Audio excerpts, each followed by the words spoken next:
To Catalog and Cocktails, presented by Data.World, the data catalog for leveraging agile data governance to give people power to people and data. We're coming to you live from Austin, Texas. It's an honest, no BS, non-salesy conversation about enterprise data. I'm Tim Gasper, longtime data nerd and product guy at Data.World, joined by Juan. Hey, everybody. I'm Juan Cicada, principal scientist at Data.World. And as always, it's a pleasure. It's Wednesday, middle of the week, towards the end of the day. It is really at the end of the day where our guest is. And we are here ready to go talk about data, as we always do. And I'm super excited because today we are going to meet with somebody who we met. I finally met her last week in person after like so many years, kind of being in touch and everything. Our guest today is Rupal Sumaria, who's the head of data governance at Penguin Random House UK. Rupal, how are you doing? Welcome. Hi, nice to see you both. Yes, finally. Anyway, we finally got to hang out a little bit. Not enough time last week, but I'm super excited to spend some quality time here talking about our data and governance, because one of the things that people like to go talk about. Yeah, and the struggles with governance, which I think is a great topic. All right, well, let's kick it off. So what are we drinking? What are we toasting for today? Yeah. You want to start off, Rupal? So I've just been out. So it is the end of the night for me here in London. I've just been out to a Nigerian restaurant and we were drinking Chapman's with dark rum. So I'm continuing with the dark rum in my globe. I don't know what this is. I stole it. I'll tell you what. I'll tell you now, because we're honest OBS. I stole this a few years ago from a bar. Me and my boss walked out with these. Don't ask why.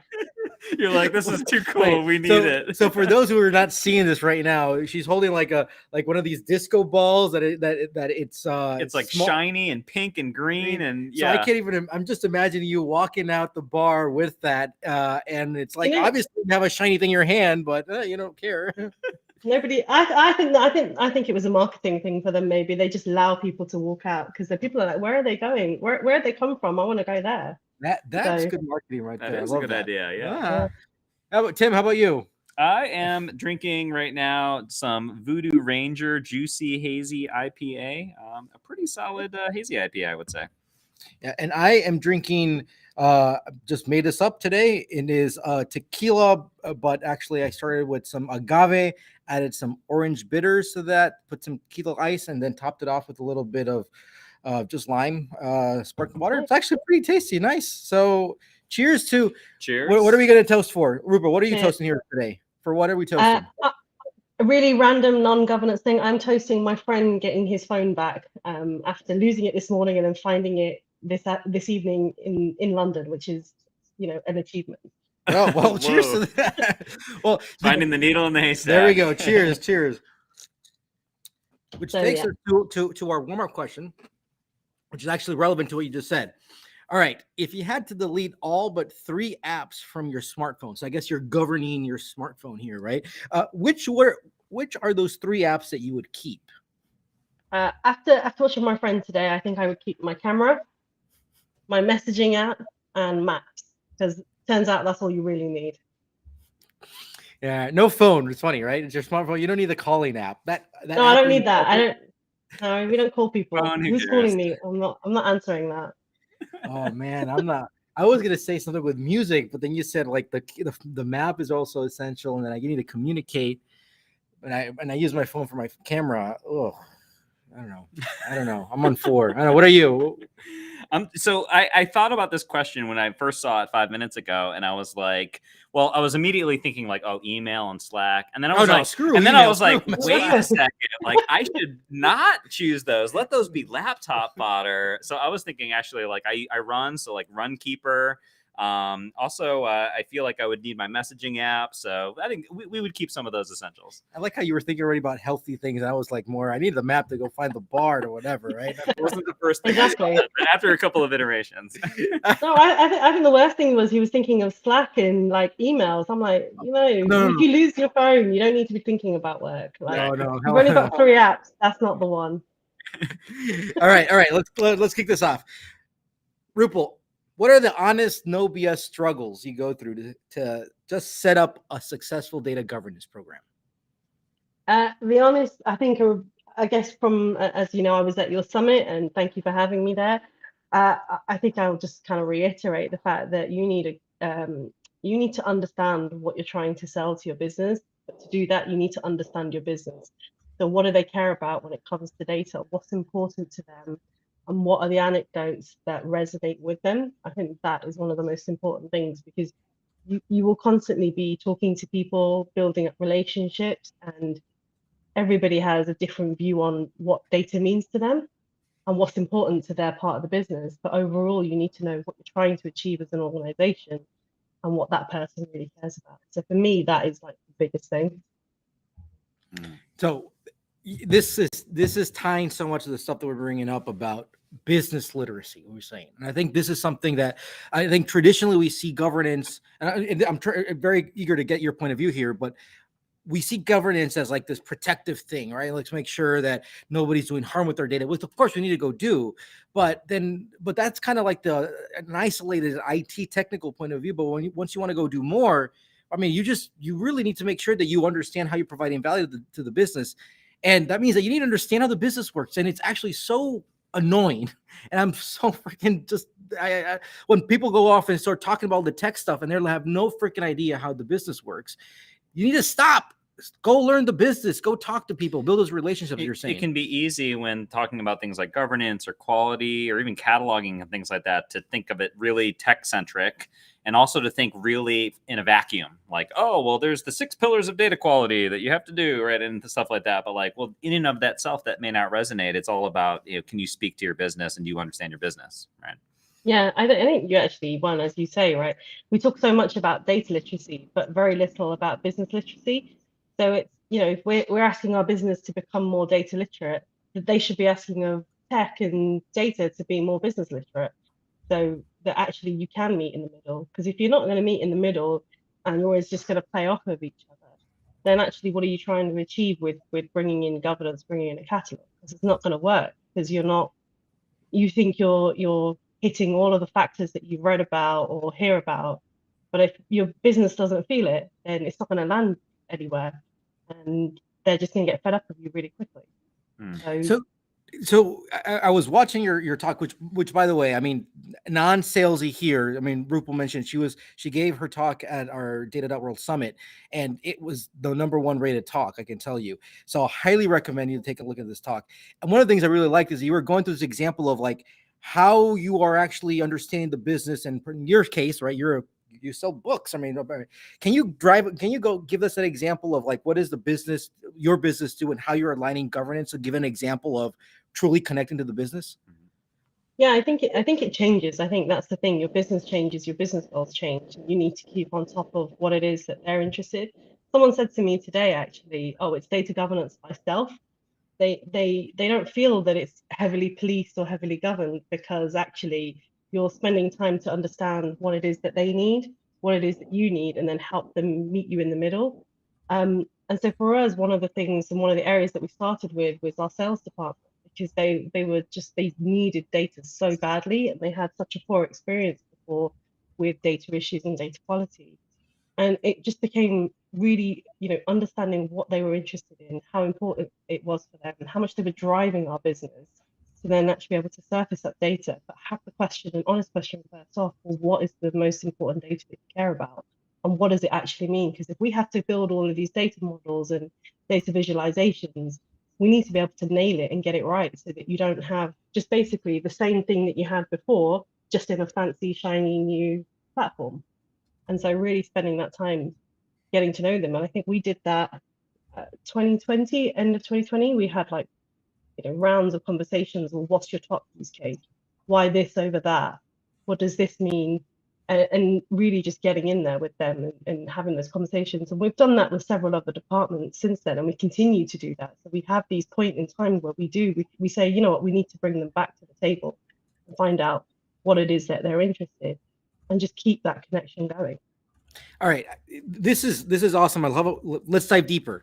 You said 2020, so that's like 2 years ago. So give us a little bit of history. Like when you started out, what was the scenario? How did success look like, or how would you find out success? How many people are on your team, and you're talking to whom, and how did you reach out to them? Did they say no and then you pushed? I mean, what does this look like? Because I mean, I don't think it was like you picked up the phone and everything started working, right? I mean, there was a lot of struggles here, right? Well, I think it's, you know, and it's not just here, it's credit to the entire team in the data team in Penguin Random House UK. I mean, you know, my boss, Pete Williams, who some of you know, he came in and we, and he was hearing my complaints because I'd been there a little bit longer, talking about, this isn't working, the business don't trust us, don't have confidence in our data, and it's impacting, in a way, impacting morale as well. So it's like, how do we change that? And the thing that we all recognize is we lack the data strategy. So, we spent time talking to the business, bringing in a data strategy for us all to actually buy into. And we spent a long time talking about it, and governance was just a key pillar. And we had a really great champion at the time in our group director to say, we've tried governance before and it's not worked. And you think about, did they really try governance, or were they trying something else and calling it governance? And so I think, and this comes back to my first slide, I don't know how many decks I created, and I had a quick look today, and I was just kind of scrolling off the screen how many variations of the decks that I created. And I was very lucky because I started out with the help of a data governance coach who really just helped me understand what's the key points and messages I need to get across. But even looking back, some of the things that we were pitching, and this goes back to maybe slide, I think, process about the meetings. I was trying to pitch all of these different groups and meetings that we needed, and it was just like, they don't really fit into our business. They're not ready for it. So actually, the number of decks I created and the refining of the message, and what really nailed it was we found the data quality issues that were really impacting the business. And we were like, this has happened because people don't understand what they're meant to do with this data. And we went around to everybody selling that. And that really did help to change kind of the conversation. But I'd say even prior to 2020, at the kind of end of 2020, I mean, we were talking in March, just before the pandemic, we trialed a version of data governance before. So this isn't actually our first attempt. We had an attempt just before the pandemic, and then the pandemic kind of just put a stop to it all, where we had workshops with our businesses, different areas of the business, just to even get a sense of what are their issues. And actually, it was really powerful because it was just they were dumping all of their issues out to us. And from there, we also got a picture of what was important to certain areas and what were the common themes. And that was a really helpful exercise that we were able to bring forward. But, pandemic did stop our progress at that point. And we were able to pick up. And at that point, we had a data strategy, we had a vision for our tech stack. And it was just like, if we're going to do this, governance is going in at the beginning. I love that. It's cool to hear kind of the journey that you went through as you did this. And, one area that I want to dig into a little bit more is just some of the people side. Like, who were the people that you were like collaborating the most with from like a role standpoint to really help you craft this message? And did you have to have sort of a group in the organization, whether it was a certain department, to kind of be what Juan kind of mentions often as like, who are your astronauts that are going to go with you to the moon kind of thing, right? And then also like, who were your, who kind of became your sponsors, right? Was it like your VP of analytics? Was it like somebody on the C-suite? Kind of curious about the people landscape. It's a hard one to answer, really. I think we definitely had sponsorship from our group director. I mean, she was a great backer at the very beginning of, that we need to do this. And then, kind of just gave us the mandate to go do what you need to, create what you need to. But in a way, actually, it was a little bit hands off. And I think, because she's such a busy woman and we were doing incredible integration at the time. But the fact that she did trust us with it was really great. But we did go background, and actually we hit all of the kind of senior data owners in our business. So we were talking to the heads of finance and listening to their issues, heads of sales, sorry, not even heads of, directors of sales and directors of finance, and directors of marketing, so our audience and marketing team, and just talking to them and just trying, talking to them about, what governance is and how does it help them, and then trying to get their buy-in from that. And those conversations, tailored and individualized, really helped cement the knowledge. And we asked them for their opinions and their anecdotes. And their anecdotes once we had one from one, we were able to share it with another department, and they were like, yeah, we've got some of those, and build the deck that way. Yeah, and really kind of form that network of people that really could start to see the potential with data. So this is a question I want everybody who's listening to ask themselves. All right, if you're working in data governance, you're on a data governance team.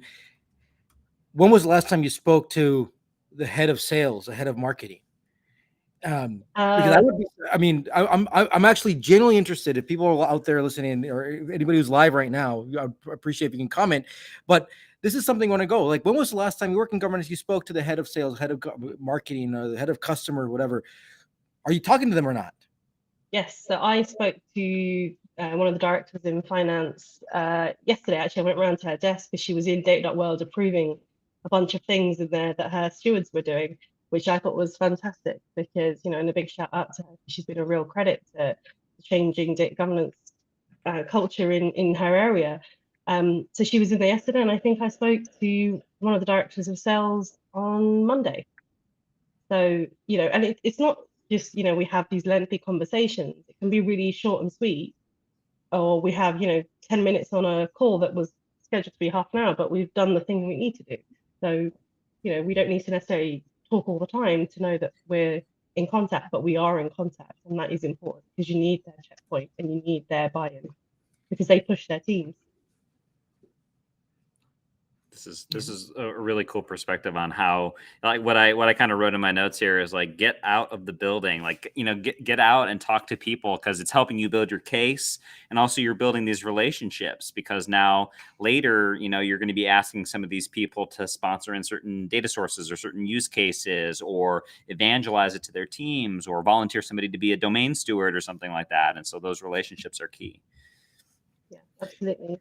And we were actually, me and my team were talking today around, if we're running different data steward networks, and we don't necessarily run them all together with everybody, because like I said before, they don't, all the different domains don't necessarily care about what the other domains are doing. They do at certain points where they intersect, but sometimes production just want to talk about production issues. And we were talking about actually having data owners at the very beginning when we start those networks is really important, and having them come back in for checkpoints. But in between, if the data stewards are empowered enough, then we're happy in which they run it themselves. But making sure that they're in certain slots is something that we agreed that actually we want to do more of. And one of the things that we had discussed before was your tailored approach on how to go work with different kind of domains, departments, right? Some need to have more hand holding when it comes to governance. Other ones kind of get it. They're more hands on themselves, because there is no really silver bullet. Like, here's the governance program, go run everybody. So share us a little bit more of kind of your perspective, your insights about how to go have a data governance program. How does that look, and when it's executed and applied across the organizations? Yeah, I think, and again, we started with these workshops where we brought everybody in, and as great as they were, and we learned a huge amount, they were also incredibly hard to run, because you're looking around the room and some people are engaged and some people are not, and actually sometimes the people that are not engaged are people that you need to spend more time with. And it's because they've got busy day jobs and they can't necessarily see. And this because unfortunately data stewards tend to be, they wear multiple hats. They are these key individuals that are SMEs. So I found that if we brought everybody together, I think they get bored very quickly, and they do trail off. And if certain people do drop out, as long as I've got the core of what I need, I don't necessarily go chase them down, because it's their own responsibility. At some point, they are going to have to connect back into the process. But I find talking to them, building up relationships, and giving them a little bit of leeway helps. And I find with some areas they just get it, and actually it's helping them do the thing that they need to do anyway. So they don't necessarily need my involvement as much. So I can't say that there is. I think I agree with you, Juan. There's no silver bullet. It's trial and fail and try again and keep trying again, and eventually, they'll get it, and you'll be more confident about doing it as well. How do you deal with when there are some folks you really need to be engaged, and you're struggling with some of the engagement? Are there some strategies that you found to be effective for dealing with those kinds of people situations? I think it also comes down to your personality a little bit. How there's if you're gonna, I guess if you're gonna run us scared, then that's not gonna help. If you're gonna always escalate, that's not gonna help. So try find coffee, try work around them, but persistence. Honestly, I don't think there's a way around that. There's no there's no easy way. You just gotta be a persistent person. And Right. if you've been given a mandate, and if you've been given this remit, and you've got to make data work, and you understand the value of why it's so important, then I think you will be one of those people. You will be persistent, and you can't shy away from I guess different challenging stakeholders, and not even challenging. Sometimes it's intimidating. You're at a junior level. Some of these people are really senior. They've been here a while. I think you just have to keep pushing yourself, get over that, and also recognize that they care about the business too. Otherwise, they wouldn't be here as long as they do. Right. Find your common ground around what's important to them and important to the business.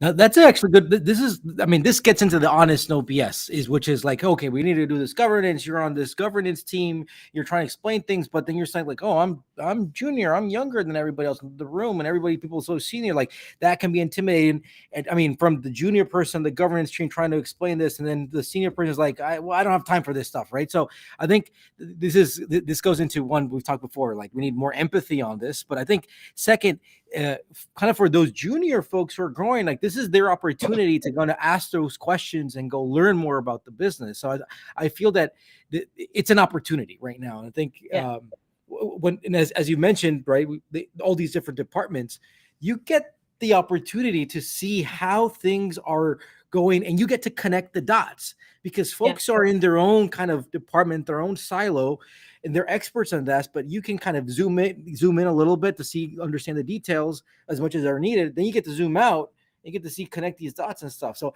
I think personally, that's why I really enjoy kind of working with data, because you get to figure out, hey, this over there, I heard that over there, and those folks aren't talking, and I figure that out. And then, hey, you guys should be in the same room. Yeah, that happens hundreds and hundreds of times actually. That you get that where you hear something, you're like, I'm pretty sure I heard somebody over there talking about the exact same thing, and more often than not, they don't necessarily know how to meet, or they don't have them in their network.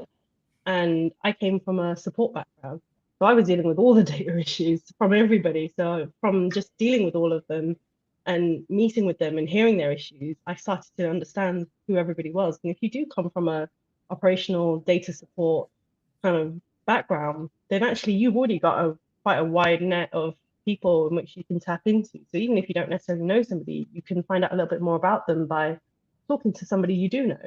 Like, hey, just give me the lowdown. What's going to resonate with that person? What do they care about? And people are always willing to help.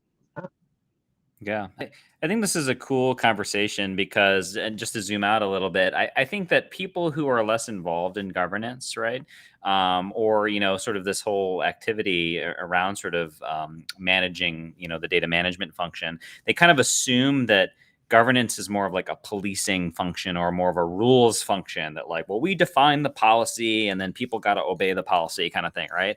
But in reality, the most successful governance sort of programs are ones that are really building relationships, building momentum, building enthusiasm, creating partnerships internally, and so on and so forth. It's much more fluid, much more dynamic, and probably much more empowering than people realize, versus something that's much more just like, hey, we got to make standards, we got to make rules, etc. It goes back to the comment we usually said before, is why do you have brakes in the car? And I ask this when I'm talking to I've been going to conferences and we have a booth and I go talk to people and talk about governance. I ask them always, so why do you have brakes in the car, right? Because credit where credit is due. This is Mark Kitson, one of our listeners. And they're like, oh, what is the answer, right? And then there's like, to slow you down. It's like, yeah, to slow you down. Or is it to help you drive fast safely? And then a lot of people, it's actually surprising that they've never thought about it that way. I'm like, yeah, this is an enabling thing. And goes back, another discussion I really love, and I know we'll get, when we get to the advice and stuff, talk about books. A book I really love is one from Laura Madsen on disrupting data governance. And I love how she says that you need to be ambassador of data, and data governance is about making sure that data is being used. So I think that's the big shift right now. So Yes, sir, go ahead. Just there, I say, I agree. I think, governance gets a bad rep. I blame banking. I don't really care because they're not on the call. I blame them. I blame banking and finance, and I blame GDPR. They've made it so boring. Yeah, they've made it really, really boring. And it's not their fault. They had to. They had all of these requirements that they had to meet. But if you are not in those sectors, and even if you are, and you've seen what's happened, change it, man. Change the game. You don't need to operate that way anymore. And I think one of the things, because you still need to knock out and keep track of your security and your data protection, you have other departments there that will do that with you, not for you, with you. So, we work incredibly closely with our information security department, and they are great advocates for us, and we are great advocates for them. We help each other in our processes. In fact, we nail it down, because since we've come in, we've been able to nail down things a lot tighter between us. We've helped them with their process, they've helped us with our policy. So that collaboration is still there. But the business is getting, a different conversation around data. I think everybody understands they need to protect data, but they're now also looking at, okay, but how can I use it? And what do I just need to do so that I can get at it? So, I think there's a different approach that you can take. And if you're in a different company than banking or insurance or finance, take a different approach.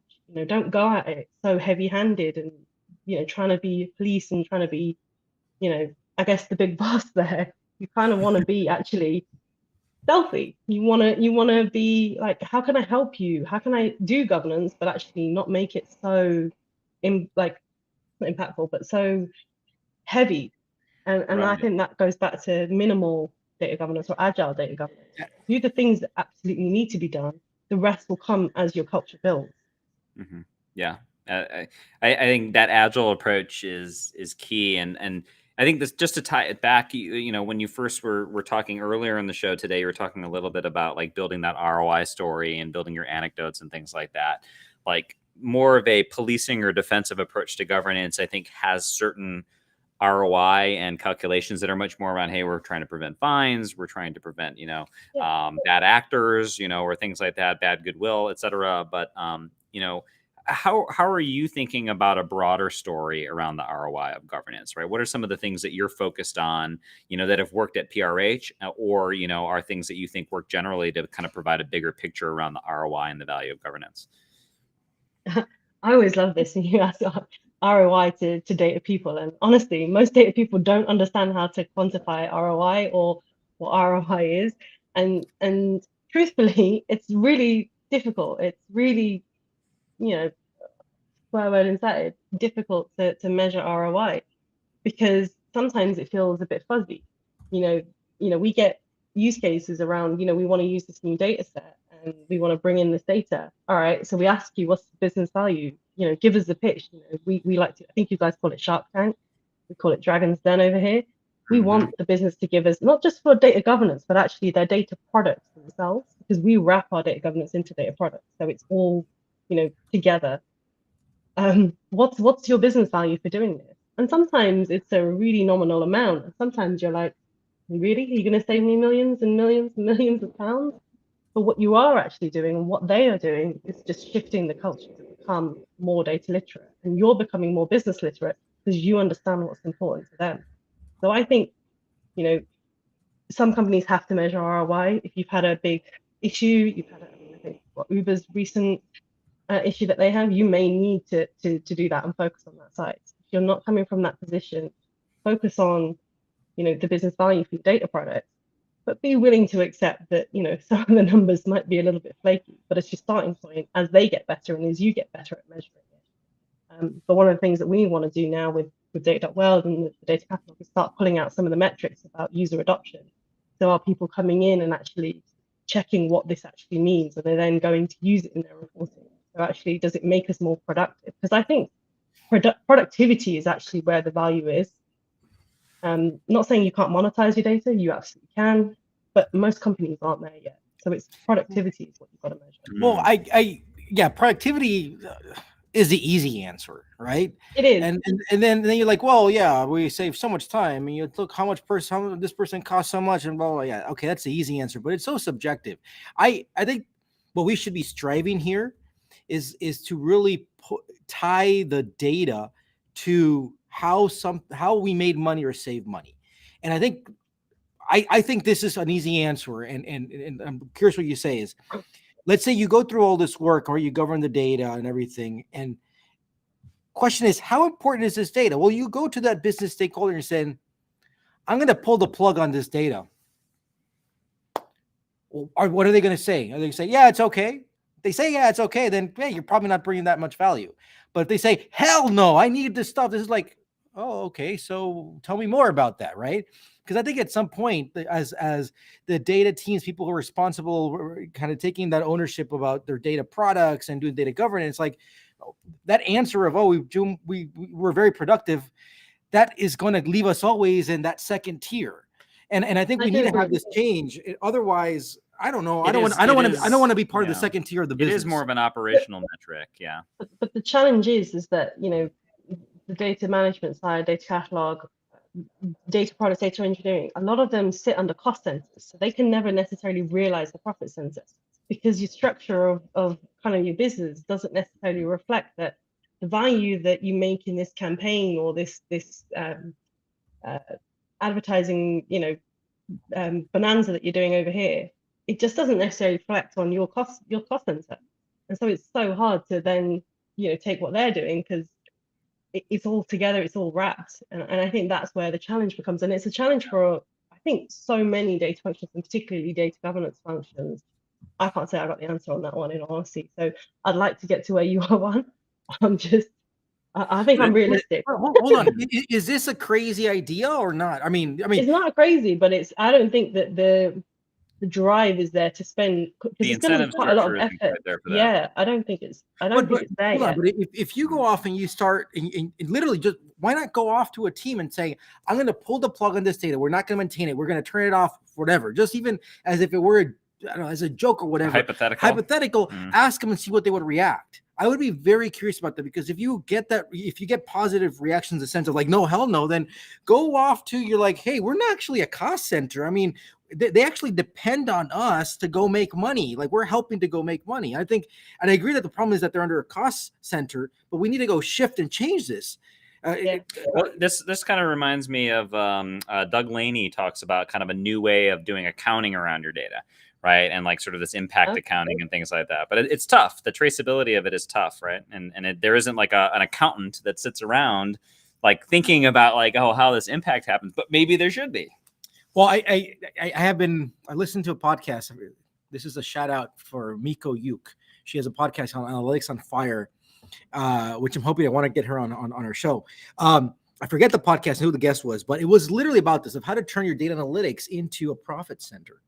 And one of the ways is that they literally had an accountant on the team. The moment you bring an accountant on the team, they're thinking about, wait, what's the money? They're figuring out how to put this on books and stuff. That's a drastic change. Well, that's pretty radical. That's a very different way of thinking. I think. I like that. We need something different. Like this dashboard. Like, what is the ROI of this dashboard? And things like that, here's the other thing. So Rupal, let's say they're asking you. Go ahead. I have to say, actually, we did try this. A shout out to the head of data engineering, one of my counterparts in the data team, because when we talked about business value, we focused on obviously the use case, the business case, but he did actually, I think, attempt to do some of this with the accountants. What we found was, I think, you know, there's a maturity to your business around it, and maybe we're not there yet. And I think as a data maturity, you can go really drastic and flip the switch, but I think until everybody's on board and they're still getting value out of it, I think that's the hard message. But I think we would probably want to revisit that. So I am interested a little bit more. I might have to go find that podcast. Yeah, maybe there's an opportunity for us all to learn a little bit more about this. So, I want to quickly say that this episode is brought to you by Data.World, the data catalog for data mesh, a whole new paradigm for data empowerment. To learn more, go to Data.World.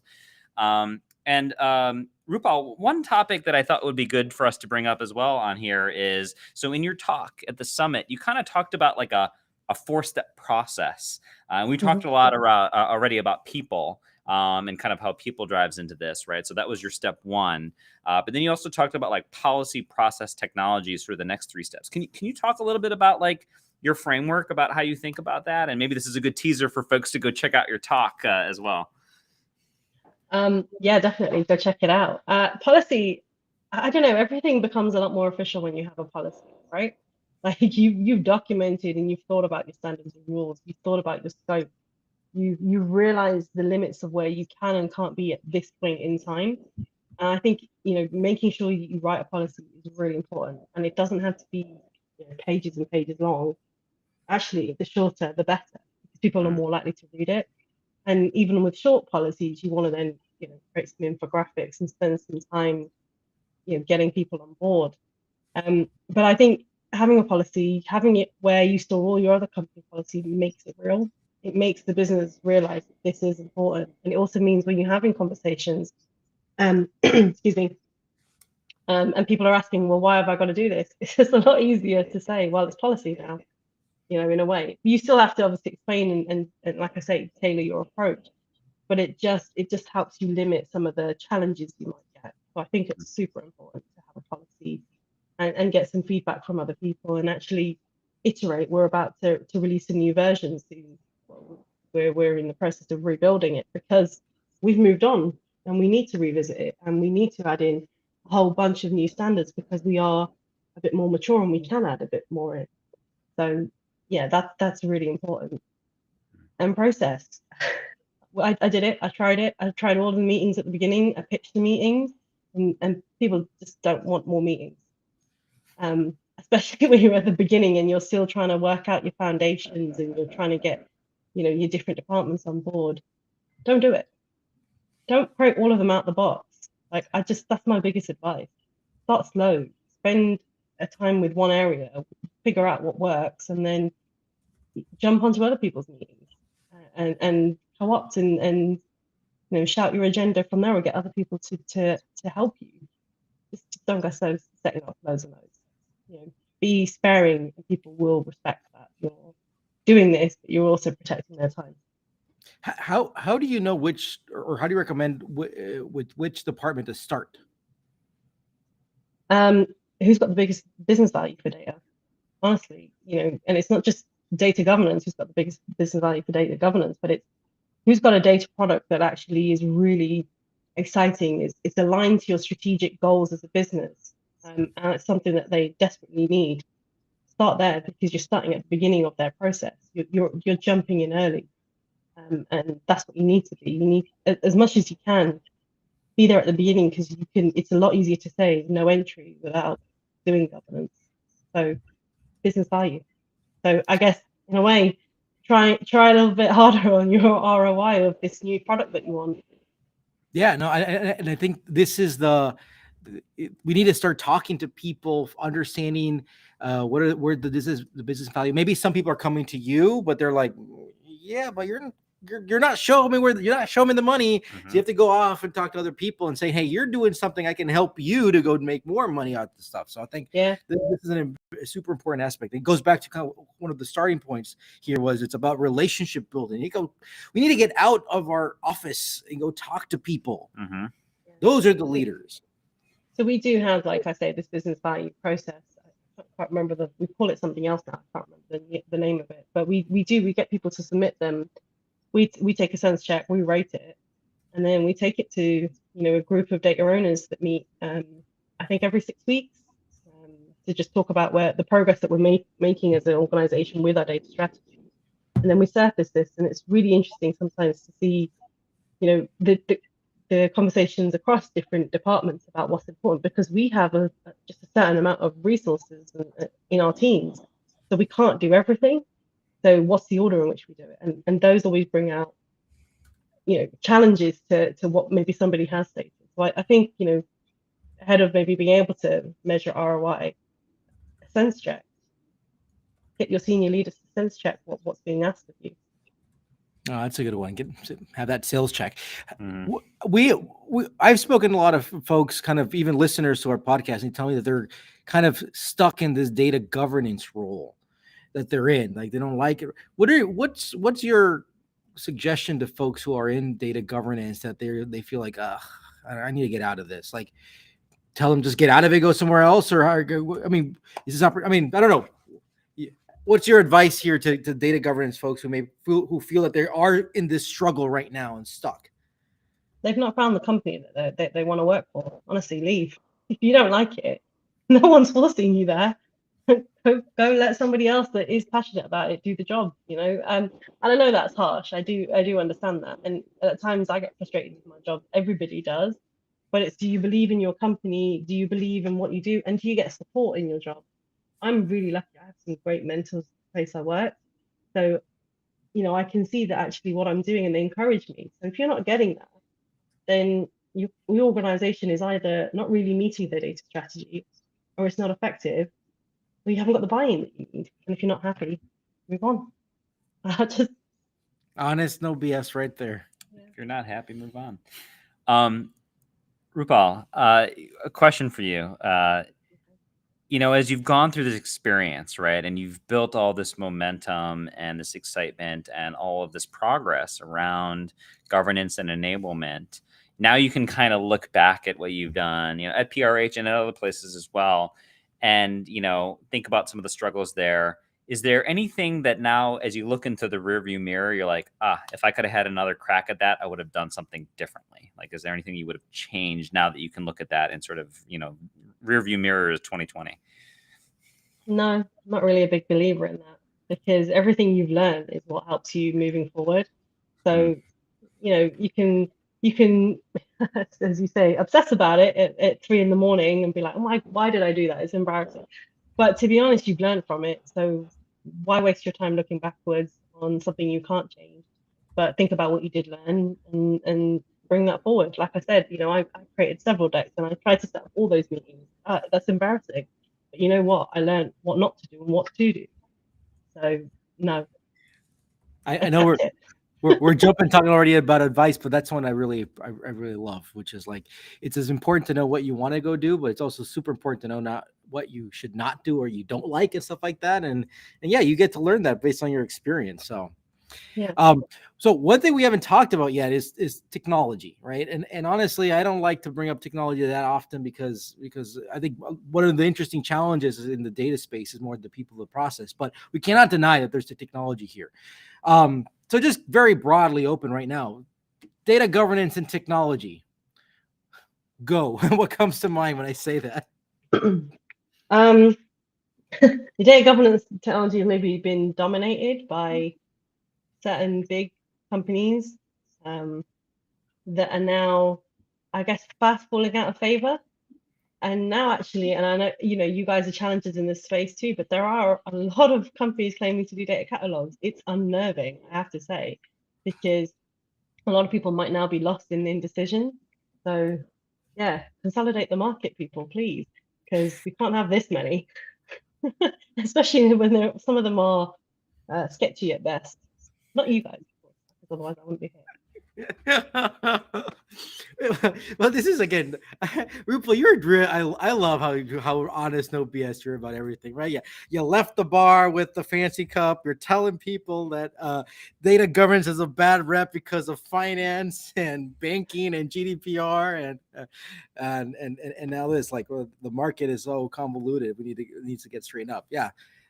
This is a kind of the annoying thing. I mean, even look at I was at Gartner, I was at the Big Data London, and just walking through the hallways of the expo. It's like, as a vendor, I'm extremely overwhelmed. I can't even imagine at being a buyer saying, okay, I'm going up. I know we need tools, right? People, process, and technology tools are enabling. You walk into that room and you're like, what the heck? Like, how do you navigate that space? So any suggestions of how to, as somebody who has an experience, who's been going through this, what are the tips and tricks that you'd give somebody who's looking in and buying things? So how to navigate the space? I think you have to figure out what's most important to you in the product that you want. Like, that's essential. We definitely decided that for us, we needed a UI that was going to be really simple, because we were a small team, so we couldn't invest in heavy training programs. So it needed to be intuitive. So you need to know what it is you want. And you also need to protect yourself to make sure that the stack is focused on modern technology, particularly if you're bringing in modern technology. So, if you're bringing in the likes of Fivetran, Snowflake, etc., some of these older collectors, they don't necessarily do them, or they don't necessarily do them well, or can respond as really quickly to, you might decide tomorrow you're going to switch on this new component.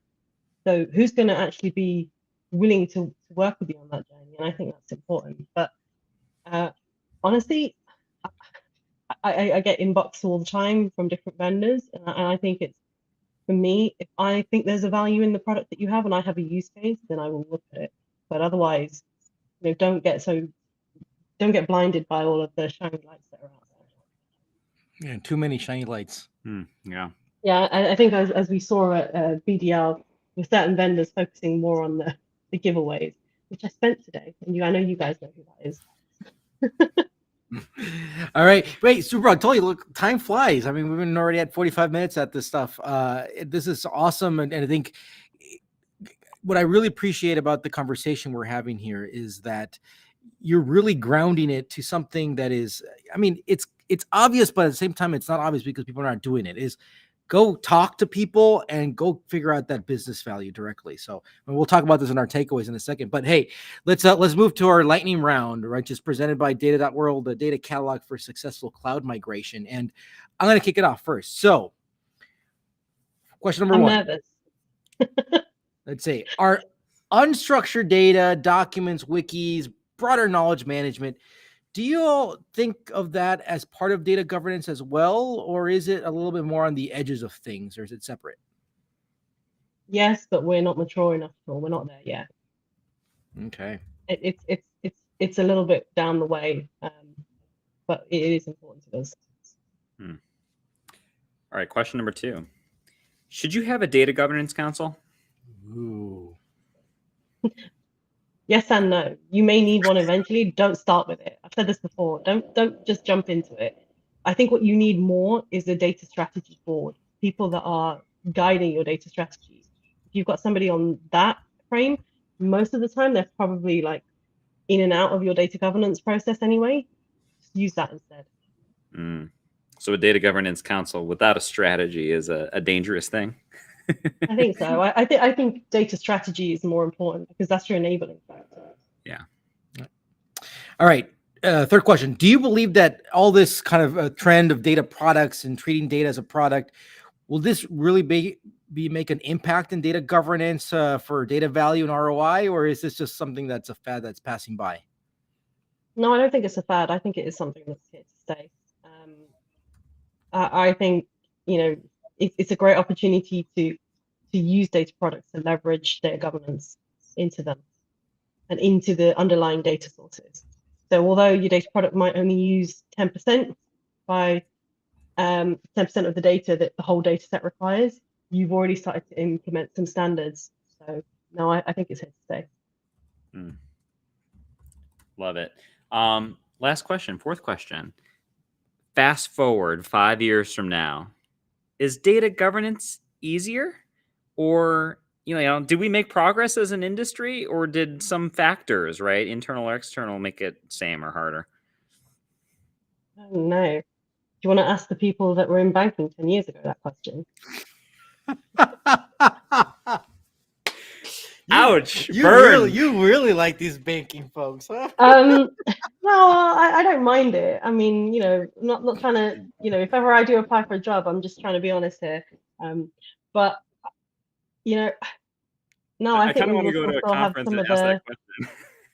Yeah, I think you do. I think you will still have some same problems. Honestly, I think there will still be some of the same problems because data. You've got all the tech stack in the world, but you've got to bring people on that journey, and people take time. So it's like when they were talking about in, I don't know, 10 years, 20 years ago, they were talking about AI is going to change the world and we're all going to be in flying cars. Well, we're not there yet. So I think people just need to be realistic. All right. Well, we're heading. It's a journey. It's a journey for sure. All right. Tim, take us away with your takeaways. To go take us off first. All right. Rupal, this was an amazing conversation.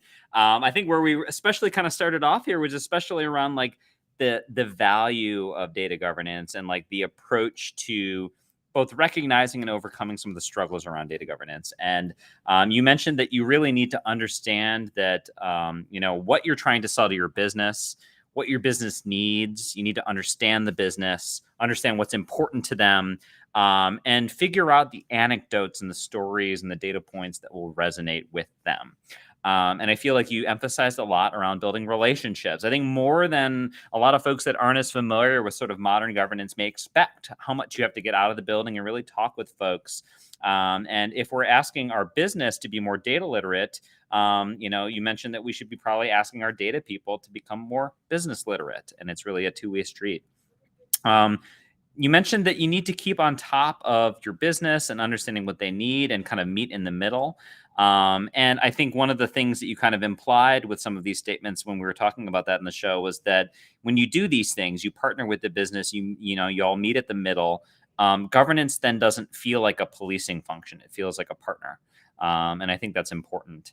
And at PRH, you mentioned that, as you were talking with various folks early in this process around building the story and the ROI around building out this program, you found things out by getting outside of the building, and talking to different people. So data quality was a big issue, asking people about the problems they were experiencing, going from department to department and figuring out, okay, there was a lack of a data strategy, need to implement that. There was an impact to morale that needed to be remediated. Trying that they tried governance before and they're like, oh, it couldn't work, right? Because we tried it before. It's like, well, what happened? What went wrong, right? Really understanding why they felt like, oh, governance can't work. Oh, just kidding. It can work, but we failed in these ways, right?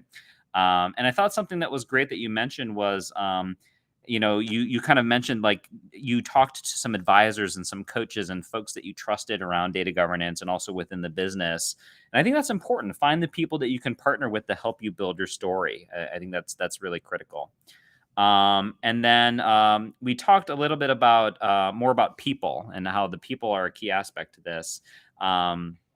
And you were talking to like the sales department, the marketing department, and folks first, asked for their opinions and anecdotes, built those partnerships, and then took what you learned and brought it to other departments and built more relationships, tested out those stories. Some of them worked and some of them you iterated and added on.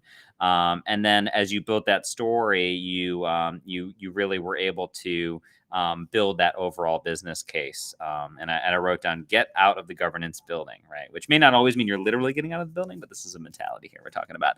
And then before I hand it off to Juan for his takeaways, you also mentioned about like when you do these workshops that like if you bring everyone together, like they can sometimes get bored.